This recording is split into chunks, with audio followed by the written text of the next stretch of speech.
Phần 1. Cú sốc tuổi 45. Có những người tin rằng chỉ cần chăm chỉ làm việc suốt nhiều năm thì cuộc đời rồi cũng sẽ ổn định. Không cần phải quá giàu, chỉ cần đủ sống, đủ nuôi gia đình, đủ để mỗi sáng thức dậy không phải lo lắng quá nhiều. Chú Đạt từng là một người như vậy. Chú năm nay 45 tuổi, không phải doanh nhân, cũng không phải người thành đạt. Chỉ là một nhân viên văn phòng bình thường làm việc cho một công ty vật liệu xây dựng ở ngoại ô thành phố. Công việc của chú không quá đặc biệt. Mỗi ngày chú đến công ty lúc 8 giờ sáng, mở máy tính, kiểm tra đơn hàng, làm báo cáo, rồi hết giờ lại về. 20 năm chú gần như sống theo một nhịp như vậy, đều đặn, lặp lại và khá bình yên. Lương của chú khoảng 12 triệu một tháng, không nhiều nhưng cũng không quá ít. Vợ chú mở một tiệm tạp hóa nhỏ trước nhà, hai vợ chồng cộng lại thì vẫn đủ chi tiêu. Không có nhà lầu, không có xe hơi, nhưng bữa cơm tối lúc nào cũng có đủ người. Có tiếng cười của vợ, có tiếng nói chuyện của con gái. Với chú Đạt, như vậy đã là hạnh phúc. Con gái chú năm nay 17 tuổi, chuẩn bị thi đại học. Đó là điều mà chú Đạt tự hào nhất, vì chú luôn nói với con, ba không cần con phải giàu, nhưng ba mong con được học hành đàng hoàng. Suốt nhiều năm qua, mọi khoản tiền tiết kiệm của gia đình gần như dành cho việc học của con. Tiền học thêm, tiền sách vở, tiền chuẩn bị cho đại học. Chú Đạt vẫn luôn nghĩ rằng chỉ cần mình cố gắng thêm vài năm nữa, mọi thứ rồi cũng sẽ ổn. Nhưng cuộc đời đôi khi không hỏi ý kiến ai trước khi thay đổi. Một buổi chiều thứ hai, trời hơi âm u. Trong công ty mọi người được thông báo tập trung họp gấp tại phòng họp lớn. Những cuộc họp như vậy thường không báo trước. Nhưng hôm đó, không khí có gì đó khác lạ. Không ai nói chuyện nhiều. Một vài người thì thầm, chắc có chuyện gì đó không ổn. Chú Đạt bước vào phòng họp của cửa hàng ghế thứ 3. Phía trước, giám đốc công ty đứng sẵn. Ông cầm một tờ giấy trong tay, nhìn quanh căn phòng một lúc rồi thở dài. Đó là một dấu hiệu không tốt. Ông nói chậm rãi. Thời gian vừa qua, công ty gặp nhiều khó khăn. Mọi người bắt đầu chú ý hơn. Ông tiếp tục, chúng tôi đã cố gắng tìm nhiều cách để duy trì hoạt động. Rồi ông dừng lại vài giây. Không khí trong phòng bỗng nhiên im lặng đến lạ. Sau đó ông nói một câu, ngắn gọn, nhưng đủ khiến mọi thứ thay đổi. Công ty sẽ giải thể vào cuối tháng. Không ai nói gì. Căn phòng đông hơn 30 con người, nhưng lúc đó chỉ còn nghe tiếng điều hòa chạy. Một vài người nhìn xuống bàn, một vài người thở dài. Có người thì ngồi bất động. Chú Đạt cũng vậy. Chú không nói gì, cũng không phản ứng gì, chỉ ngồi yên một chỗ, như thể đầu óc vừa bị tắt đi vài giây. 20 năm làm việc, 20 năm sáng đi làm chiều về nhà, 20 năm quen thuộc với nơi này. Bây giờ tất cả kết thúc chỉ bằng một thông báo vài câu. Giám đốc nói thêm vài điều về trợ cấp, về thủ tục nghỉ việc, về việc công ty không thể tiếp tục duy trì. Nhưng lúc đó, chú Đạt gần như không nghe rõ nữa. Trong đầu chú chỉ còn một câu hỏi, giờ mình sẽ làm gì đây? Ở tuổi 25, mất việc có thể chỉ là một trải nghiệm. Ở tuổi 30 có thể là một lần đổi hướng. Nhưng ở tuổi 45, mọi thứ không còn đơn giản như vậy. Chú nghĩ đến con gái. Năm sau con sẽ vào đại học. Tiền học phí, tiền thuê trọ, tiền sinh hoạt. Tất cả những con số đó bỗng nhiên xuất hiện trong đầu chú cùng một lúc. Cuộc họp kết thúc. Mọi người rời phòng họp trong im lặng. Không ai cười, không ai nói chuyện. Chỉ có những bước chân chậm rãi ra khỏi căn phòng. Chú Đạt đứng dậy sau cùng. Chú nhìn quanh căn phòng thêm một lần nữa. Chiếc bảng trắng quen thuộc, những chiếc ghế cũ, cái cửa sổ nơi ánh nắng thường chiếu vào buổi sáng. Chú đã từng nghĩ mình sẽ làm việc ở đây cho đến khi gần về hưu. Nhưng cuộc đời lại chọn một kết thúc khác. Buổi chiều hôm đó, chú Đạt ra về sớm. Không giống những ngày bình thường, chú không về nhà ngay. Thay vào đó, chú ghé vào một quán cà phê nhỏ ven đường, gọi một ly cà phê đen, ngồi lặng lẽ. Ở ngoài đường, xe cộ vẫn chạy như mọi ngày, mọi thứ vẫn bình thường. Chỉ có cuộc sống của chú là vừa thay đổi hoàn toàn. Chú lấy điện thoại ra mở danh bạ, lướt qua vài cái tên, nhưng rồi lại đặt điện thoại xuống. Chú không biết phải gọi cho ai, cũng không biết phải nói gì. Một lúc lâu sau, chú thở dài, nhìn ra con đường trước mặt. Và lần đầu tiên sau rất nhiều năm, chú Đạt cảm thấy mình không biết tương lai sẽ đi đâu. Nhưng chú chưa biết rằng việc mất đi công việc này chỉ là khởi đầu của một hành trình hoàn toàn khác. Một hành trình mà chính chú cũng chưa từng tưởng tượng ra. Và điều khó khăn nhất vẫn còn đang chờ phía trước. Ở phần tiếp theo, mọi thứ bắt đầu trở nên thực tế hơn. Khi chú Đạt phải đối mặt với điều mà rất nhiều người trung niên sợ nhất, thất nghiệp khi gia đình vẫn cần mình từng ngày. Phần 2, cuộc sống ổn định trước biến cố. Trước khi biến cố xảy ra, cuộc sống của chú Đạt thật ra khá bình thường, không có những điều gì quá đặc biệt, cũng không có những giấc mơ lớn lao nào, nhưng cũng chính vì vậy mà nó đáng quý. Chú Đạt sinh ra trong một gia đình không khá giả, ba mẹ làm nông. Từ nhỏ chú đã quen với việc sống tiết kiệm và làm việc chăm chỉ. Học xong cấp 3, chú không thi đại học, một phần vì điều kiện gia đình, một phần vì chú nghĩ rằng đi làm sớm cũng được. Thế là chú lên thành phố tìm việc. Những năm đầu không hề dễ dàng. Chú từng làm rất nhiều công việc, phụ kho, giao hàng, bán vật liệu xây dựng. Công việc nào cũng nặng, nhưng chú chưa từng than vãn vì chú luôn nghĩ một điều rất đơn giản. Chỉ cần làm việc đàng hoàng, cuộc sống rồi sẽ khá lên.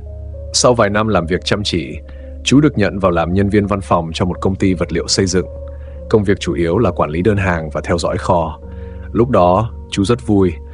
Không phải vì lương cao, mà vì lần đầu tiên trong đời, chú có một công việc ổn định. Cũng tại công ty đó, chú gặp người sau này trở thành vợ mình. Cô làm ở bộ phận kế toán. Hai người quen nhau qua những lần trao đổi công việc. Không có chuyện tình lãng mạn, chỉ là những buổi nói chuyện nhỏ, những lần đi ăn trưa cùng đồng nghiệp. Rồi dần dần, hai người cảm thấy hợp nhau. Vài năm sau, họ kết hôn. Cuộc sống vợ chồng bắt đầu từ một căn phòng trọ nhỏ, không có nhiều tiền. Nhưng lúc đó hai người vẫn rất vui, vì họ tin rằng chỉ cần cùng nhau cố gắng thì mọi thứ sẽ tốt lên. Sau khi sinh con gái, vợ chú quyết định nghỉ việc công ty, ở nhà chăm con và mở một tiệm tạp hóa nhỏ trước nhà. Tiệm không lớn, chỉ bán những thứ đơn giản, mì gói, nước ngọt, bánh kẹo và một vài đồ gia dụng nhỏ. Nhưng nhờ ở khu dân cư đông, mỗi ngày vẫn có người ra vào. Thu nhập của hai vợ chồng không nhiều, nhưng đủ để sống và quan trọng nhất, họ luôn cố gắng dành dụm cho tương lai của con. Con gái chú Đạt từ nhỏ đã học khá giỏi. Mỗi lần đi họp phụ huynh về, chú luôn cảm thấy tự hào, không phải vì con đứng đầu lớp, mà vì con luôn chăm chỉ. Chú thường nói với vợ, con mình không cần phải giỏi nhất, nhưng chỉ cần nó cố gắng thì ba mẹ đã vui rồi. Những buổi tối trong gia đình chú thường rất giản dị. Sau khi ăn cơm xong, vợ chú ngồi tính sổ tiệm tạp hóa. Con gái thì học bài, còn chú Đạt thường ngồi xem thời sự. Đôi khi chú ra trước hiên nhà ngồi uống trà, nhìn con đường nhỏ trước nhà, nhìn người qua lại, trẻ con chơi đùa. Những khoảnh khắc đó đối với chú chính là sự bình yên. Có lần một người bạn hỏi chú, ông có bao giờ nghĩ mình sẽ làm cái gì lớn hơn không? Chú Đạt cười, rồi nói một câu rất thật, tôi không cần làm gì lớn, chỉ cần gia đình sống ổn định là đủ rồi. Đó là cách suy nghĩ của rất nhiều người ở tuổi của chú. Không cần phải giàu, không cần phải nổi bật, chỉ cần có công việc ổn định, con cái được học hành, gia đình yên ấm. Như vậy đã là hạnh phúc. Nhưng cuộc sống ổn định lâu ngày đôi khi khiến người ta quên mất một điều, rằng không có gì là chắc chắn mãi mãi. Chú Đạt đã làm việc ở công ty đó gần 20 năm. Trong suốt thời gian đó, chú chưa từng nghĩ một ngày nào đó mình sẽ rời đi. Công ty giống như một phần cuộc sống của chú. Mọi người ở đó gần như trở thành người quen. Có người làm cùng chú từ lúc còn trẻ. Bây giờ, tóc họ cũng đã bắt đầu bạc. Mỗi buổi sáng, chú vẫn dậy lúc 6 giờ, ăn sáng nhanh, rồi chạy xe máy đến công ty. Con đường đó chú đã đi suốt gần 2 thập kỷ. Từng cái ngã tư, từng quán ăn ven đường, tất cả đều quen thuộc. Quen đến mức chú có thể chạy xe mà không cần suy nghĩ. Cũng vì quá quen thuộc, nên chú chưa bao giờ nghĩ rằng mọi thứ có thể thay đổi đột ngột.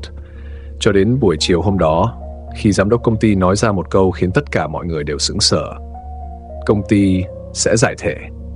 Lúc đó, chú Đạt vẫn nghĩ rằng mọi thứ có thể chỉ là tạm thời. Có thể vài tháng sau công ty sẽ hoạt động lại, hoặc chú sẽ nhanh chóng tìm được một công việc khác. Nhưng chú chưa biết rằng thực tế sẽ khó khăn hơn rất nhiều. Và khó khăn thật sự không phải bắt đầu từ công ty, mà bắt đầu vào buổi tối hôm đó khi chú Đạt phải ngồi xuống và nói với gia đình mình về một điều mà chú chưa từng nghĩ tới. Ở phần tiếp theo, chú Đạt sẽ phải đối mặt với áp lực mà rất nhiều người trung niên hiểu rất rõ khi mất việc nhưng gia đình vẫn đang cần mình từng ngày. Phần 3. Sau cuộc họp, khi thực tế bắt đầu. Sau khi cuộc họp kết thúc, cánh cửa phòng họp từ từ mở ra. Từng nhân viên lặng lẽ bước ra ngoài hành lang.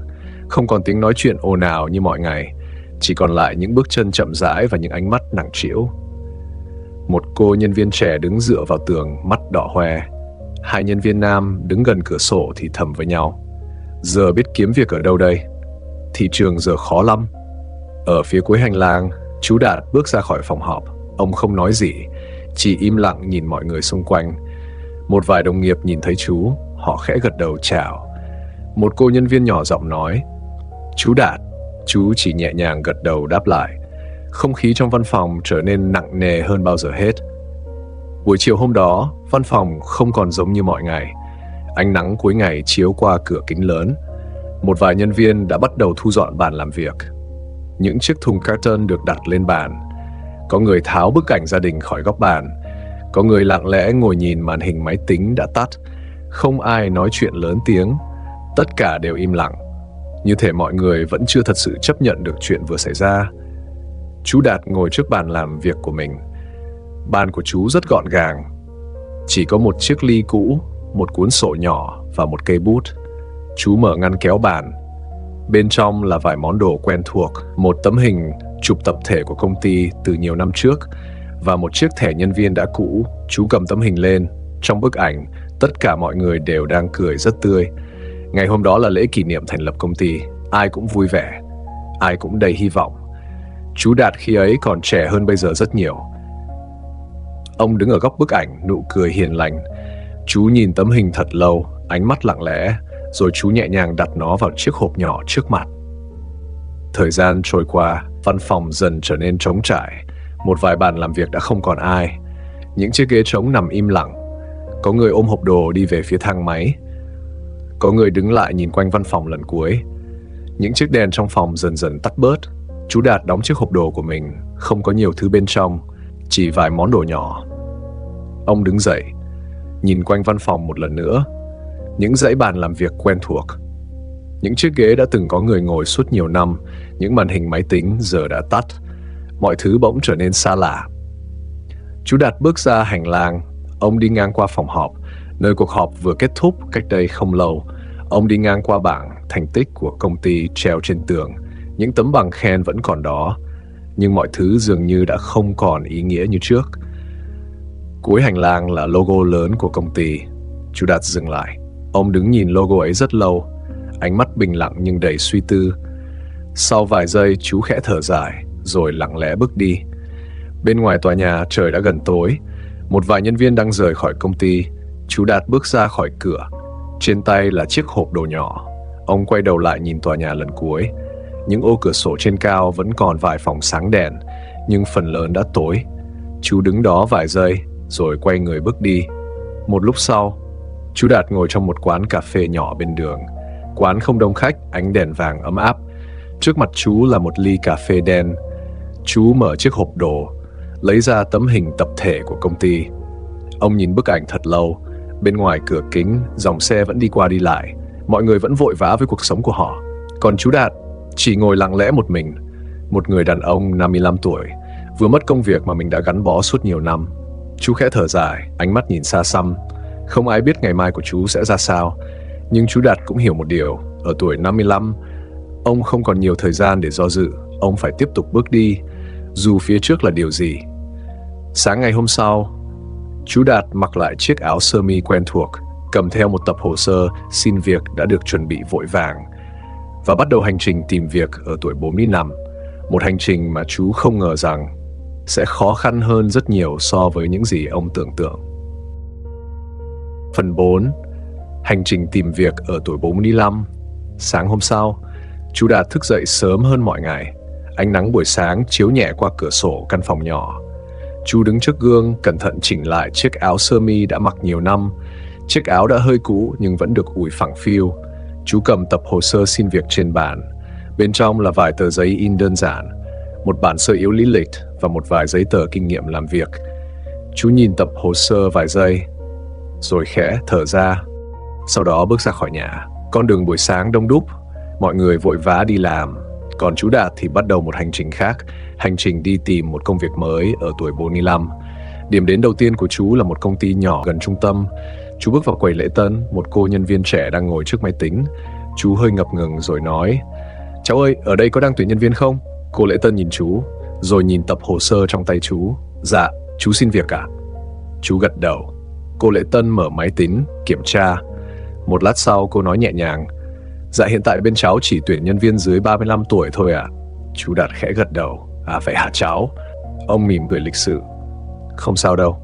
Rồi quay người bước ra ngoài.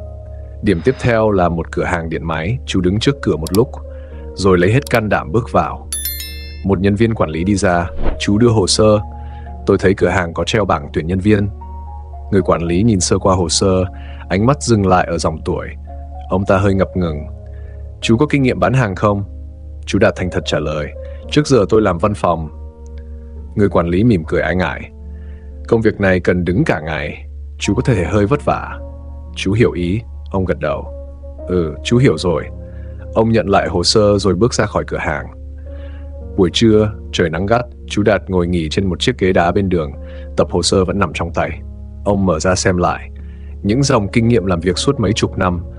Ngày trước đó là niềm tự hào của ông, nhưng bây giờ dường như chẳng còn ai cần đến nữa.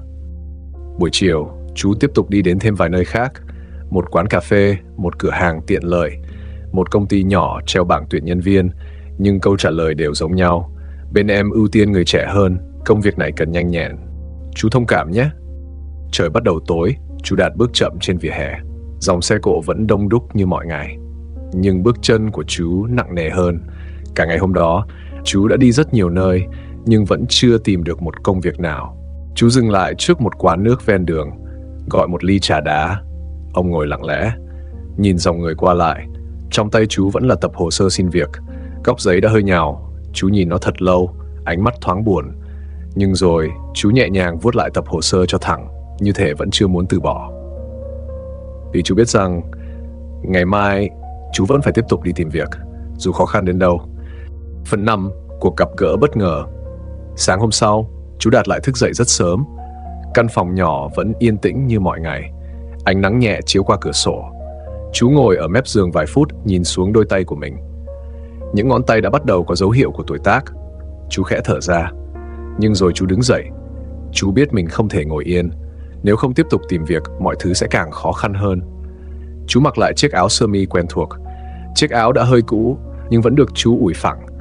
Chú cầm tập hồ sơ xin việc đã hơi nhào từ ngày hôm qua, nhẹ nhàng vuốt lại từng góc giấy, như thể muốn giữ cho nó gọn gàng nhất có thể. Rồi chú bước ra khỏi nhà. Buổi sáng hôm đó, chú tiếp tục đi qua nhiều con đường quen thuộc của thành phố. Dòng người vẫn đông đúc, mọi người vội vã đi làm. Những văn phòng sáng đèn, những cửa hàng bắt đầu mở cửa. Cuộc sống vẫn tiếp diễn như bình thường. Chỉ có chú Đạt là đang cố gắng tìm lại chỗ đứng của mình trong guồng quay ấy. Chú ghé vào một vài nơi, nhưng kết quả vẫn giống như ngày hôm qua. Có nơi từ chối ngay khi biết tuổi của chú, có nơi chỉ nói vài câu xã giao rồi lịch sự trả lại hồ sơ. Đến gần trưa, chú Đạt cảm thấy hơi mệt. Ông bước chậm lại, rồi dừng trước một quán cà phê nhỏ nằm ở góc đường. Quán không lớn, chỉ có vài chiếc bàn gỗ và một quầy pha chế đơn giản. Chú bước vào, gọi một ly cà phê đen, rồi ngồi xuống chiếc bàn gần cửa sổ. Ngoài đường, dòng xe vẫn chạy qua. Chú cầm ly cà phê lên, uống một ngụm nhỏ. Ánh mắt lặng lẽ nhìn ra bên ngoài. Một lúc sau, cửa quán mở ra. Một người đàn ông khoảng hơn 30 tuổi bước vào. Anh ta mặc áo sơ mi gọn gàng, dáng vẻ khá bận rộn. Người đàn ông đó vừa bước vào đã nhìn quanh quán, rồi ánh mắt bỗng dừng lại ở bàn của chú Đạt. Anh ta nhìn chú vài giây, như đang cố nhớ ra điều gì đó. Sau đó, anh ta bước lại gần. Chú Đạt phải không ạ? Chú Đạt hơi ngạc nhiên. Ông ngẩng lên nhìn người đàn ông trước mặt. Gương mặt này hình như có chút quen, nhưng chú chưa nhớ ra ngay. Người đàn ông mỉm cười. Chú không nhớ cháu à? Chú Đạt nhìn kỹ hơn.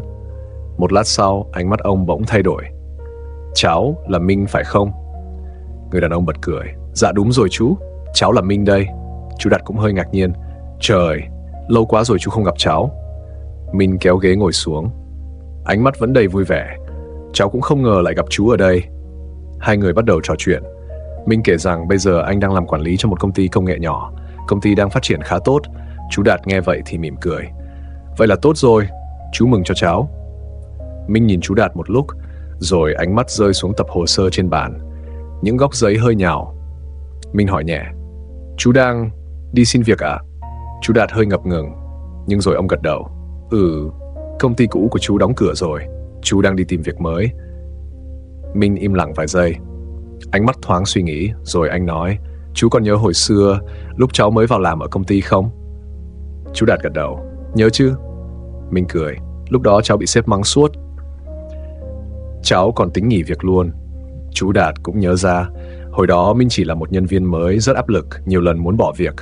Nhưng chú Đạt là người đã khuyên Minh cố gắng. Chú còn ở lại sau giờ làm để chỉ cho Minh nhiều thứ. Minh nhìn chú, giọng chân thành. Nếu hồi đó không có chú, chắc cháu đã bỏ cuộc từ lâu rồi. Chú Đạt chỉ cười nhẹ. Chuyện nhỏ thôi mà. Nhưng Minh lắc đầu. Không đâu chú. Đối với cháu đó là chuyện rất lớn. Minh suy nghĩ một chút rồi nói tiếp. Công ty cháu bây giờ cũng đang cần thêm người.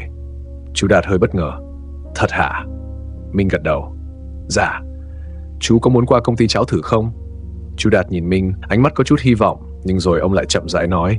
Chú sợ tuổi của chú hơi lớn. Minh cười. Tuổi tác không quan trọng bằng kinh nghiệm đâu chú. Với lại, cháu biết chú là người thế nào. Chú Đạt im lặng vài giây. Ánh mắt ông lần đầu tiên trong nhiều ngày trở nên sáng hơn. Hai người ngồi nói chuyện thêm một lúc. Minh ghi địa chỉ công ty vào một tờ giấy, đưa cho chú Đạt. Ngày mai chú ghé qua nhé. Cháu sẽ nói trước với bên nhân sự. Chú Đạt cầm tờ giấy. Nhìn thật lâu, ông khẽ gật đầu. Cảm ơn cháu. Minh cười. Cháu mới là người phải cảm ơn chú. Chiều hôm đó, chú Đạt bước ra khỏi quán cà phê. Trên tay vẫn cầm tờ giấy ghi địa chỉ công ty của Minh. Gió chiều thổi nhẹ, bầu trời có vẻ sáng hơn. Sau nhiều ngày tìm việc đầy khó khăn, cuối cùng chú cũng nhìn thấy một tia hy vọng nhỏ. Nhưng chú Đạt vẫn chưa biết rằng cuộc gặp gỡ ngày mai tại công ty của Minh sẽ mang đến cho ông một bất ngờ còn lớn hơn nữa. Phần 6. Cơ hội bất ngờ. Sáng hôm sau, chú Đạt thức dậy sớm hơn thường lệ. Hôm nay chú chuẩn bị kỹ hơn mọi ngày. Chiếc áo sơ mi được ủi thẳng, đôi giày được lau lại cẩn thận. Chú đứng trước gương vài giây, ánh mắt vừa có chút hồi hộp vừa có chút hy vọng. Đã nhiều ngày rồi, chú mới cảm thấy trong lòng có một tia hy vọng như vậy. Chú cầm tờ giấy mà Minh đã đưa hôm qua, trên đó là địa chỉ công ty. Chú nhìn lại một lần nữa, rồi cẩn thận gấp lại, bỏ vào túi áo. Sau đó chú cầm tập hồ sơ xin việc và bước ra khỏi nhà. Con đường buổi sáng vẫn đông đúc như mọi ngày, nhưng hôm nay bước chân của chú Đạt có vẻ nhanh hơn một chút. Sau gần 1 giờ di chuyển, chú đứng trước một tòa nhà văn phòng không quá lớn. Trên bảng hiệu là tên công ty của Minh. Chú đứng nhìn tòa nhà vài giây, rồi hít một hơi thật sâu. Sau đó bước vào bên trong. Quầy lễ tân nằm ngay tầng trệt. Một cô nhân viên lễ tân trẻ đang ngồi làm việc. Chú Đạt tiến lại gần. Chào cháu, chú có hẹn gặp Minh. Cô lễ tân nhìn lên. Anh Minh á? Chú gật đầu. Cô lễ tân mỉm cười. Dạ anh Minh có dặn trước rồi ạ. Chú đợi cháu một chút. Cô cầm điện thoại gọi lên văn phòng. Chỉ vài phút sau, Minh từ thang máy bước ra. Anh vừa thấy chú Đạt đã nở nụ cười rất tươi. Chú Đạt. Chú Đạt cũng mỉm cười. Chào cháu. Minh bước lại bắt tay chú.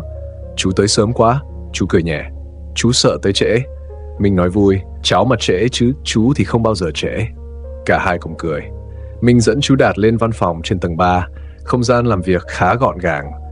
Có khoảng hơn 20 nhân viên đang làm việc. Một vài người nhìn lên khi thấy Minh bước vào. Minh nói với mọi người. Đây là chú Đạt, người đã từng giúp anh rất nhiều hồi trước. Mọi người lịch sự gật đầu chào. Chú Đạt cũng hơi ngại ngùng gật đầu lại. Minh dẫn chú vào một phòng họp nhỏ. Chú ngồi đây đợi cháu chút nhé. Cháu đi nói chuyện với phòng nhân sự. Chú Đạt gật đầu. Cháu cứ làm việc đi. Minh rời khỏi phòng. Cánh cửa khép lại.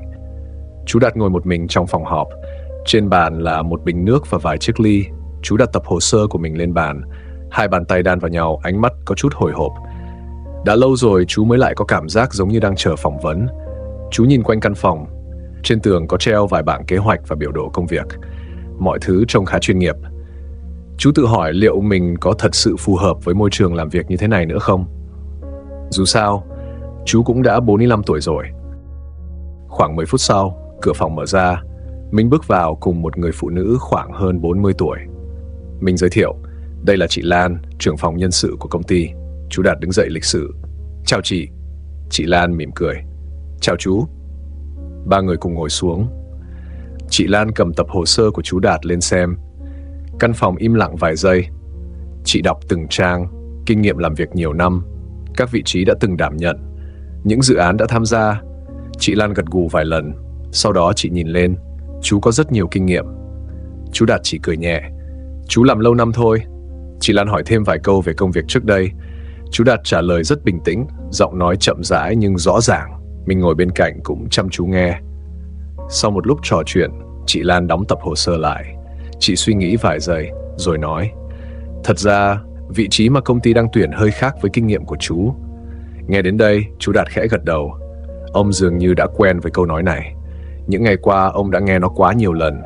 Nhưng chị Lan nói tiếp. Nhưng kinh nghiệm quản lý và làm việc của chú lại rất phù hợp với một vị trí khác. Chú Đạt hơi ngạc nhiên. Vị trí nào vậy chị? Chị Lan nhìn sang Minh, rồi quay lại nói. Bên công ty đang cần một người phụ trách hỗ trợ đào tạo nhân viên mới. Chúng tôi cần người có kinh nghiệm và kiên nhẫn. Minh nói chú là người rất phù hợp. Chú Đạt hơi bất ngờ. Ông nhìn sang Minh. Minh mỉm cười. Chú dạy cháu được thì chắc cũng dạy được nhiều người khác. Chú Đạt bật cười nhẹ. Không khí trong phòng bỗng trở nên thoải mái hơn. Chị Lan nói tiếp. Nếu chú đồng ý, chú có thể thử làm việc ở vị trí này một thời gian. Sau đó chúng ta sẽ đánh giá lại. Chú Đạt im lặng vài giây. Ông nhìn xuống tập hồ sơ của mình, rồi ngẩng lên. Ánh mắt lần đầu tiên sau nhiều ngày trở nên ấm áp hơn. Chú rất sẵn lòng. Chị Lan mỉm cười. Vậy thì tốt quá. Mình cũng vui vẻ. Cháu đã nói rồi mà. Buổi nói chuyện kết thúc, Minh tiễn chú Đạt ra ngoài hành lang. Cháu biết chú sẽ làm được mà. Chú Đạt nhìn Minh. Cảm ơn cháu nhiều lắm. Minh lắc đầu. Cháu chỉ trả lại một phần nhỏ thôi. Chú Đạt bước ra khỏi tòa nhà. Trời lúc này đã gần trưa. Ánh nắng chiếu xuống con đường phía trước. Ông đứng lại vài giây, hít một hơi thật sâu. Sau nhiều ngày đầy lo lắng và thất vọng, cuối cùng ông cũng đã có một cơ hội mới.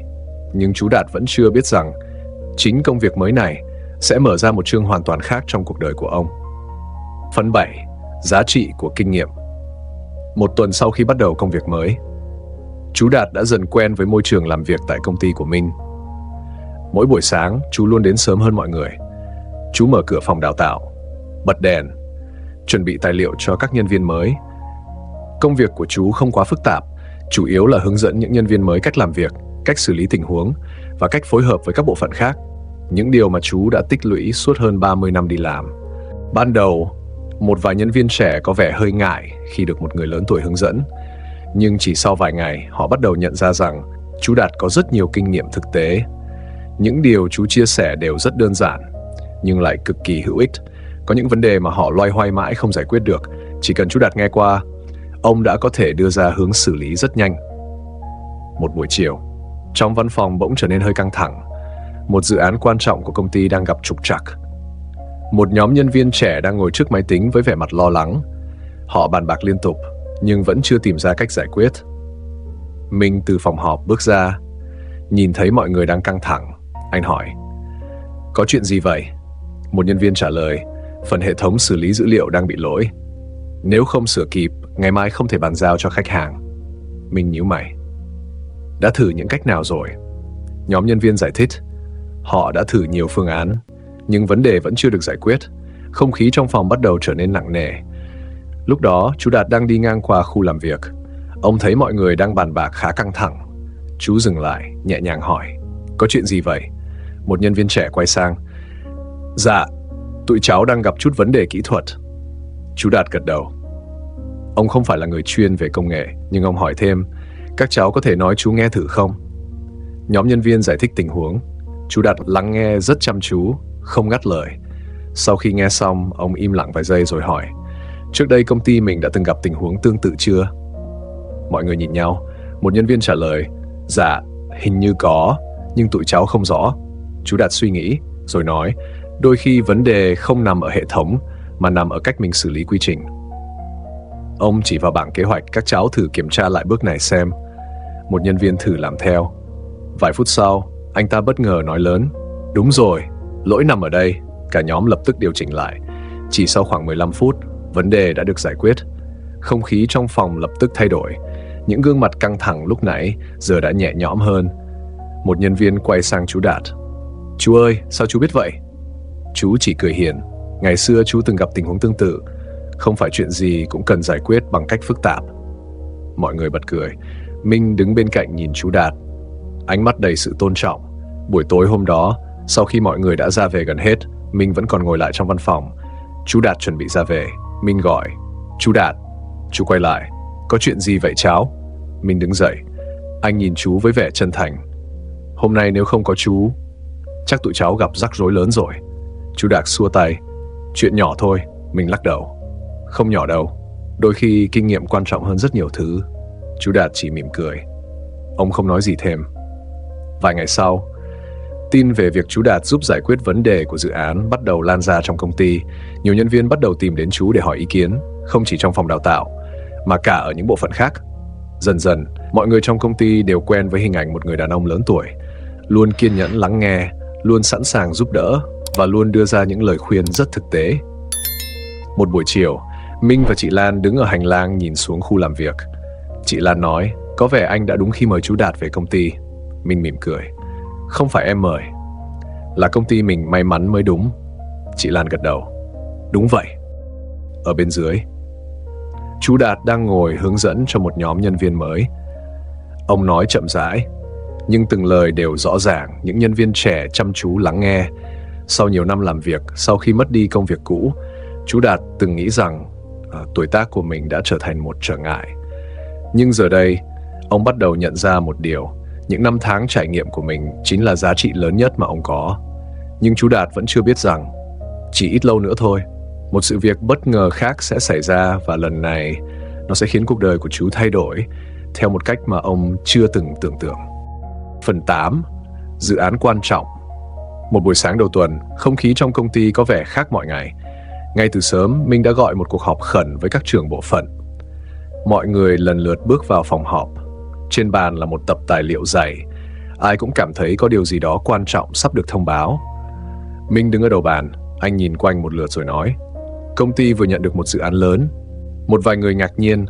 Một trưởng nhóm hỏi ngay, khách hàng nào vậy? Minh mở tập tài liệu. Đây là một doanh nghiệp lớn đang mở rộng hệ thống quản lý của họ. Dự án này nếu làm tốt sẽ là cơ hội rất lớn cho công ty chúng ta. Cả phòng bắt đầu bàn tán nhỏ. Ai cũng hiểu rằng những dự án như vậy không dễ có được, nhưng cũng không dễ thực hiện. Minh tiếp tục nói, khách hàng yêu cầu tiến độ rất nhanh, và họ muốn một đội ngũ thật ổn định để phụ trách. Một nhân viên hỏi, vậy ai sẽ phụ trách chính? Minh im lặng vài giây. Ánh mắt anh nhìn quanh phòng, rồi nói chậm rãi, người phụ trách chính sẽ là chú Đạt. Cả phòng họp bỗng im lặng. Một vài người hơi bất ngờ. Có người nhìn nhau, không phải vì họ không tôn trọng chú Đạt, nhưng đây là một dự án lớn. Thông thường những dự án như vậy sẽ do các trưởng nhóm kỹ thuật đảm nhiệm. Minh dường như hiểu suy nghĩ của mọi người. Anh nói tiếp, chú Đạt sẽ không làm kỹ thuật. Chú sẽ phụ trách điều phối và hướng dẫn quy trình. Chúng ta cần kinh nghiệm của chú. Ở bên ngoài phòng họp, chú Đạt vẫn đang hướng dẫn một nhóm nhân viên mới. Ông hoàn toàn chưa biết về cuộc họp vừa diễn ra. Một lúc sau, Minh bước ra khỏi phòng họp. Anh tiến lại gần chú. Chú Đạt, cháu có chuyện muốn trao đổi. Chú Đạt hơi ngạc nhiên. Có chuyện gì vậy cháu? Minh mỉm cười. Chú rảnh vài phút không? Chú gật đầu. Hai người ngồi trong phòng làm việc nhỏ của Minh. Minh đưa cho chú tập tài liệu của dự án.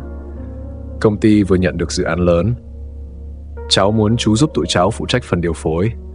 Chú Đạt nhìn tập tài liệu, rồi nhìn Minh. Cháu chắc chứ?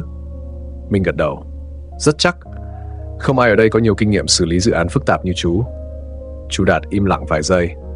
Ông không phải là người thích nhận trách nhiệm lớn, nhất là khi mới vào công ty chưa lâu. Nhưng ánh mắt của Minh rất nghiêm túc.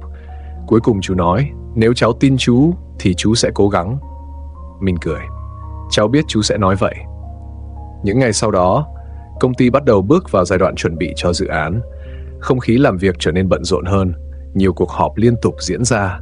Các nhóm kỹ thuật phải phối hợp chặt chẽ với nhau. Ban đầu, một vài nhân viên vẫn hơi lo lắng. Họ chưa quen việc làm dự án dưới sự điều phối của chú Đạt. Nhưng chỉ sau vài ngày, mọi người bắt đầu nhận ra một điều. Cách làm việc của chú rất khác. Chú không vội vàng, không áp lực. Ông luôn bắt đầu bằng việc lắng nghe, sau đó mới đưa ra hướng giải quyết. Một lần, hai nhóm kỹ thuật xảy ra tranh luận khá căng thẳng về cách triển khai một phần hệ thống. Cuộc họp bắt đầu trở nên rối rắm. Mỗi người đều bảo vệ ý kiến của mình. Chú Đạt ngồi yên lắng nghe. Ông không nói gì suốt vài phút. Sau đó chú nhẹ nhàng hỏi, các cháu có nhớ mục tiêu ban đầu của dự án là gì không? Cả phòng im lặng. Chú tiếp tục, đôi khi chúng ta quá tập trung vào cách làm mà quên mất mục tiêu thật sự. Ông cầm bút viết vài dòng lên bảng. Chỉ vài phút sau, mọi người bắt đầu hiểu vấn đề rõ hơn. Cuộc tranh luận cũng dần lắng xuống. Minh ngồi ở cuối phòng, anh nhìn chú Đạt, ánh mắt đầy sự tin tưởng. Dự án tiến triển tốt hơn dự đoán. Chỉ trong vài tuần, những phần quan trọng nhất đã gần hoàn thành. Khách hàng cũng bắt đầu gửi phản hồi tích cực. Một buổi chiều, công ty nhận được email từ phía khách hàng. Minh đọc xong, anh hơi ngạc nhiên rồi lập tức gọi chú Đạt vào phòng. Chú đọc cái này thử xem. Chú Đạt cầm điện thoại của Minh. Trong email, khách hàng viết rằng họ rất hài lòng với tiến độ dự án, nhưng họ có một yêu cầu. Họ muốn gặp trực tiếp người đang điều phối dự án. Minh nói, họ muốn gặp chú. Chú Đạt hơi ngạc nhiên. Gặp chú á? Minh gật đầu. Dạ. Có vẻ họ rất ấn tượng với cách làm việc của chú. Chú Đạt cười nhẹ. Chú chỉ làm những gì cần làm thôi. Minh nói, nhưng không phải ai cũng làm được như vậy. Cuộc gặp với khách hàng được sắp xếp vào tuần sau. Đó là một cuộc gặp rất quan trọng, không chỉ với dự án này mà còn có thể ảnh hưởng đến tương lai của công ty. Nhưng chú Đạt vẫn chưa biết rằng người đại diện của khách hàng trong buổi gặp đó lại chính là một người quen cũ của ông từ nhiều năm trước, và cuộc gặp ấy sẽ mang đến một bước ngoặt hoàn toàn mới cho câu chuyện của chú. Phần 9. Người quen cũ. Một tuần sau, ngày gặp mặt với khách hàng cuối cùng cũng đến. Buổi sáng hôm đó, không khí trong công ty có phần căng thẳng hơn bình thường. Minh đã chuẩn bị mọi thứ rất kỹ, tài liệu dự án được in sẵn, bản trình bày được kiểm tra lại nhiều lần. Nhân viên trong nhóm dự án cũng có mặt từ rất sớm. Nhưng người có vẻ bình tĩnh nhất lại là chú Đạt. Chú vẫn đến công ty đúng giờ như mọi ngày. Chú pha cho mình một ly trà nóng, ngồi xem lại vài trang tài liệu, không hề có vẻ vội vã. Minh bước đến. Chú Đạt, lát nữa mình sẽ qua bên khách hàng. Chú gật đầu. Chú chuẩn bị xong rồi. Minh cười nhẹ. Cháu nghĩ nếu không có chú, chắc dự án này không đi nhanh được như vậy. Chú Đạt chỉ mỉm cười. Đó là công sức của cả đội mà. Khoảng 1 giờ sau, Minh và chú Đạt cùng 2 nhân viên khác đến trụ sở của khách hàng. Đó là một tòa nhà văn phòng khá lớn, hiện đại và sang trọng. Sau khi làm thủ tục ở quầy lễ tân, họ được dẫn lên phòng họp ở tầng 8. Cánh cửa phòng họp đóng kín. Một nhân viên bên phía khách hàng đứng trước cửa. Cô lịch sự nói, bên trong đã chuẩn bị sẵn rồi. Xin mời mọi người. Minh gật đầu cảm ơn, rồi nhẹ nhàng mở cửa. Cánh cửa phòng họp từ từ mở ra. Trong phòng đã có vài người đang ngồi. Họ đều là đại diện của phía khách hàng. Khi Minh và mọi người bước vào, tất cả đều đứng dậy chào. Nhưng ngay khi chú Đạt nhìn lên, ông bỗng đứng khựng lại. Ánh mắt chú dừng lại ở một người đàn ông đang đứng ở phía cuối bàn. Người đàn ông đó cũng đang nhìn chú. Hai người nhìn nhau vài giây, rồi người đàn ông bỗng nở nụ cười bất ngờ. Anh Đạt phải không? Chú Đạt hơi ngạc nhiên. Ông nhìn kỹ hơn, rồi bất chợt nhận ra. Anh Hùng. Người đàn ông kia bật cười. Đúng rồi, là tôi đây. Minh đứng bên cạnh nhìn hai người, có vẻ hơi bất ngờ. Chú quen anh Hùng à? Người đàn ông tên Hùng bước lại gần. Ông bắt tay chú Đạt rất chặt. Quen chứ? Ngày xưa anh Đạt từng là người hướng dẫn tôi lúc tôi mới vào nghề. Cả phòng họp bắt đầu chú ý. Minh cũng khá ngạc nhiên. Anh quay sang chú Đạt. Thật vậy sao chú? Chú Đạt chỉ cười nhẹ. Chuyện lâu lắm rồi. Mọi người ngồi xuống bắt đầu cuộc họp, nhưng không khí đã trở nên thoải mái hơn rất nhiều. Anh Hùng, đại diện phía khách hàng, thỉnh thoảng lại nhìn sang chú Đạt, ánh mắt đầy sự tôn trọng. Trong buổi trao đổi, anh Hùng nói, thật ra khi tôi đọc báo cáo dự án, tôi đã thấy cách làm việc rất quen. Tôi đoán có thể anh Đạt đang tham gia, nhưng tôi không ngờ lại đúng thật. Mình nghe vậy thì mỉm cười. Có lẽ nhờ vậy mà dự án của chúng tôi tiến triển khá thuận lợi. Anh Hùng gật đầu. Anh Đạt là người rất cẩn thận. Tôi đã học được rất nhiều từ anh ấy hồi trước. Chú Đạt hơi ngại. Ông chỉ nói tôi chỉ chia sẻ kinh nghiệm thôi. Cuộc họp diễn ra suôn sẻ. Phía khách hàng rất hài lòng với tiến độ dự án. Một vài chi tiết nhỏ được điều chỉnh. Sau khoảng 1 giờ trao đổi, cuộc họp kết thúc.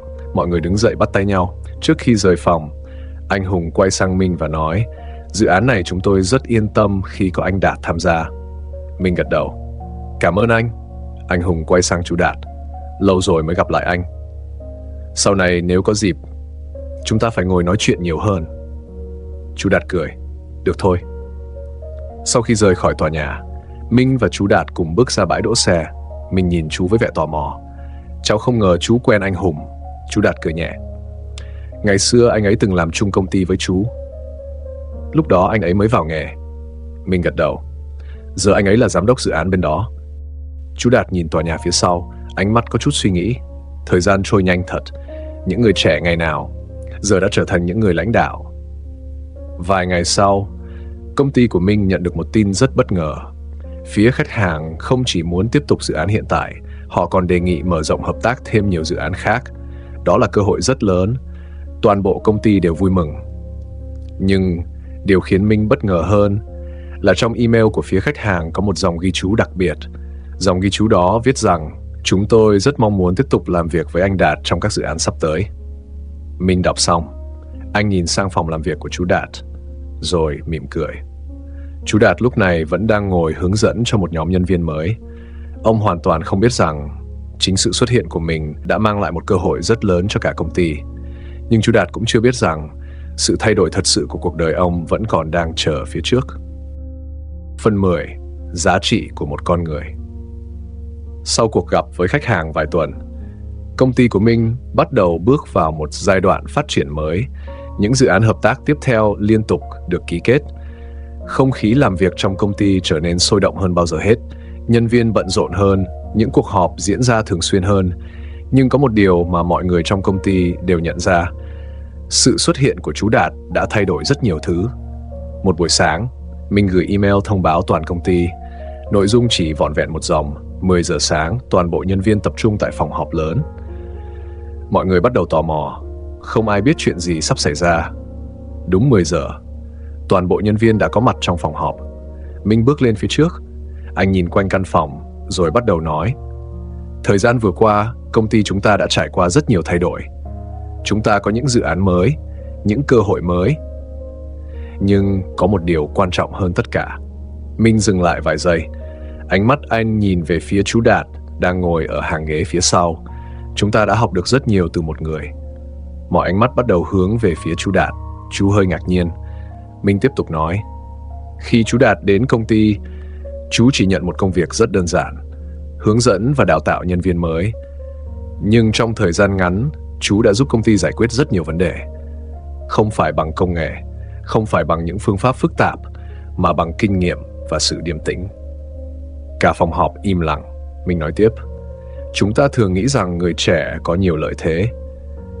Điều đó đúng, nhưng chúng ta cũng quên mất rằng những người đi trước đã trải qua rất nhiều điều mà chúng ta chưa từng gặp.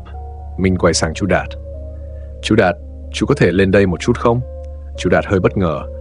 Nhưng mọi người bắt đầu vỗ tay. Ông chậm rãi đứng dậy, bước lên phía trước. Mình mỉm cười. Bắt đầu từ hôm nay, chú Đạt sẽ đảm nhận vai trò cố vấn vận hành của công ty. Cả phòng họp lập tức vỗ tay. Một vài nhân viên còn đứng dậy. Chú Đạt thật sự bất ngờ. Ông nhìn mình. Chú không nghĩ mình phù hợp đâu. Mình lắc đầu. Không, chú chính là người phù hợp nhất. Sau buổi họp hôm đó, nhiều nhân viên trẻ đến bắt tay chú Đạt. Có người nói cảm ơn chú vì đã giúp tụi cháu rất nhiều. Có người khác nói chú dạy tụi cháu những điều mà trường học không bao giờ dạy. Chú Đạt chỉ cười hiền như mọi khi. Buổi chiều hôm đó, chú Đạt đứng ở ban công của văn phòng, nhìn xuống con đường bên dưới. Dòng xe vẫn chạy qua lại, giống như rất nhiều năm trước. Chỉ khác một điều. Trước đây, ông từng nghĩ rằng ở tuổi 55, mình đã trở nên vô dụng, rằng không ai còn cần đến mình nữa. Nhưng cuộc đời đôi khi rất kỳ lạ. Chỉ cần một cơ hội nhỏ, một cuộc gặp gỡ bất ngờ và một người tin tưởng bạn, mọi thứ có thể thay đổi. Câu chuyện của chú Đạt không phải là một phép màu. Đó chỉ là câu chuyện về giá trị thật sự của con người. Tuổi tác không làm một người trở nên kém giá trị. Kinh nghiệm không bao giờ là thứ lỗi thời. Và sự tử tế sẽ luôn quay trở lại với bạn vào một ngày nào đó. Giống như cách mà Minh đã gặp lại chú Đạt, người từng giúp mình khi còn trẻ. Và đó cũng chính là bài học lớn của câu chuyện hôm nay dành cho giới trẻ hiện đại. Trong một thế giới luôn chạy rất nhanh, chúng ta thường nghĩ rằng mọi thứ phải mới, phải trẻ, phải nhanh. Nhưng đôi khi, những điều quý giá nhất lại đến từ những người đã đi trước. Những người đã từng thất bại, từng trải qua khó khăn, từng tích lũy kinh nghiệm qua nhiều năm tháng. Đừng vội coi thường giá trị của kinh nghiệm. Đừng vội nghĩ rằng tuổi tác là một rào cản. Và cũng đừng quên, những hành động tốt mà bạn làm cho người khác hôm nay có thể sẽ quay trở lại giúp bạn vào một ngày nào đó trong tương lai. Nếu bạn thấy câu chuyện này ý nghĩa, hãy chia sẻ nó cho những người trẻ xung quanh bạn. Biết đâu, nó sẽ giúp ai đó thay đổi cách nhìn về cuộc sống. Cảm ơn bạn đã theo dõi câu chuyện hôm nay trên kênh Một Góc Tư Duy. Chúc bạn luôn giữ được niềm tin, sự kiên nhẫn và lòng tử tế trên hành trình của mình. Hẹn gặp lại bạn trong những câu chuyện tiếp theo của kênh Một Góc Tư Duy.